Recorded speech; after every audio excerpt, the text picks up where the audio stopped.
수사기관이 압수해간 증거가 정작 재판에서는 한 장도 못 쓰이는 경우가 있습니다. 증거만 있으면 끝이라고 생각하시잖아요. 그런데 그걸 어떻게 확보했느냐에서 갈리거든요. 저희 법무법인 평안이 직접 변호를 맡아서 그 절차 하나로 결론을 바꾼 사건을 보여드리겠습니다.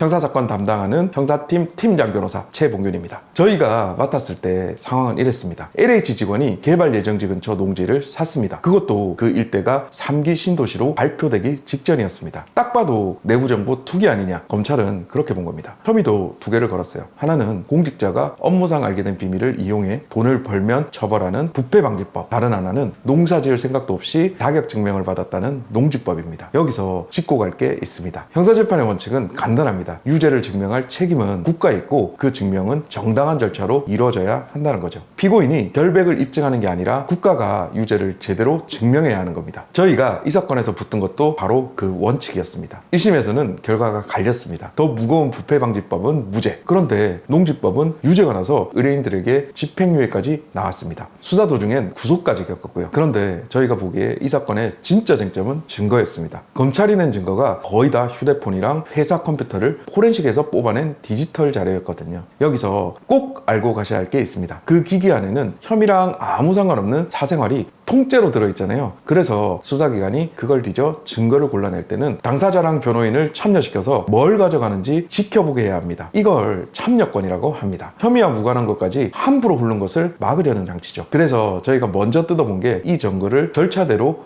확보했느냐였습니다. 확인해보니 이 사건은 그 참여권이 두 군데서 지켜지지 않았습니다. 먼저 휴대폰, 의뢰인이 선별 과정에 참여하겠다고 분명히 밝혔는데도 수사기관이 이미 다 작성해둔 확인서에 서명만 받고 목록만 건넸습니다. 정작 뭘 가져가는지 확인할 기회는 주지 않은 것입니다. 이게 전부가 아닙니다. 업무용 컴퓨터는 더 나갔어요. 누가 봐도 의뢰인이 쓰던 컴퓨터인데 수사기관이 그 사람이 아니라 같은 직장 다른 직원한테서 컴퓨터를 넘겨받았었거든요. 그걸 이유로 정작 주인한테는 참여 기회를 아예 주지 않은 채 압수수색을 끝냈습니다. 저희가 이 점을 정면으로 짚었죠. 여기서 헷갈리시는 분들이 많은데요. 위법하게 모은 증거는 그거 하나만 빠지는 게 아닙니다. 그 증거에서 줄줄이 나온 2차 증거까지 함께 못 쓰게 되는 겁니다. 검찰이 그 디지털 자료에 기대서 세운 혐의가 증거부터 흔들리게 된 겁니다. 저희는 증거 문제만 다툰 게 아닙니다. 내용으로도 반박했습니다. 의뢰인들은 그 내부 문건을 받기도 전에 이미 그 땅을 사기로 정해놨었거든요. 정보를 보고 산 게 아니라는 뜻이죠. 게다가 그 문건도 그 땅과는 관련성이 떨어졌고 이미 그 근처에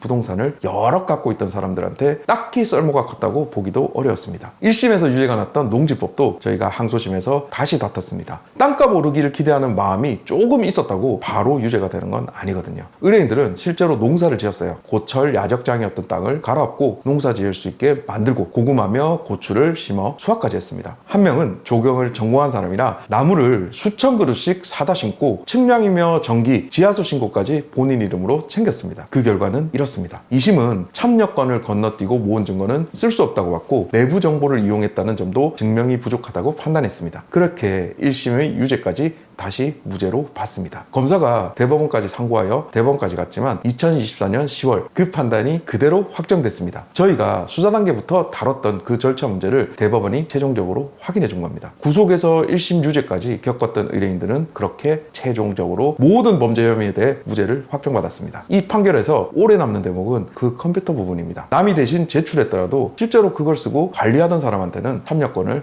보장해야 한다고 분명히 했거든요. 임의 제출이라는 형식만 갖추면 다 넘어간다. 그렇게는 안 된다는 기준을 세운 겁니다. 저희 법무법인 평안이 새로운 법리를 발굴해낸 것이죠. 의뢰인분들이 자주 물어보시는 게 있습니다. 잘못한 것도 없는데 그냥 순순히 내주면 되는 거 아니냐고요. 그런데 절차를 안 챙기고 다 내주면 나중에 그게 제대로 걸려졌는지 따져볼 기회조차 없어집니다. 결백한 사람일수록 이 절차가 지켜주는 거거든요. 그래서 이건 기억해 두시는 게 좋습니다. 수사기관이 휴대폰이나 PC를 달라고 할 때 영장 없이 그냥 임의로 제출해 달라는 상황이면 그 자리에서 바로 응할 의무는 없습니다. 넘기게 되더라도 선별 과정에 참여하겠다고 분명히 요구하시고 압수 목록은 반드시 확인하십시오. 내용도 모르는 서류에 그냥 서명해서는 절대 안 됩니다. 이 모든 게 수사 초반에 갈리는 거거든요. 수사기관이 가진 증거라도 절차를 어기면 증거로 인정되지 않습니다. 그 사건에서 지켜낸 것도 결국 그 원칙이었고요. 내 권리를 몰라서 그냥 다 넘겨버리는 일은 없어야겠죠. 지금까지 법무법인 평안의 형사팀 팀장 최봉균 변호사였습니다. 감사합니다.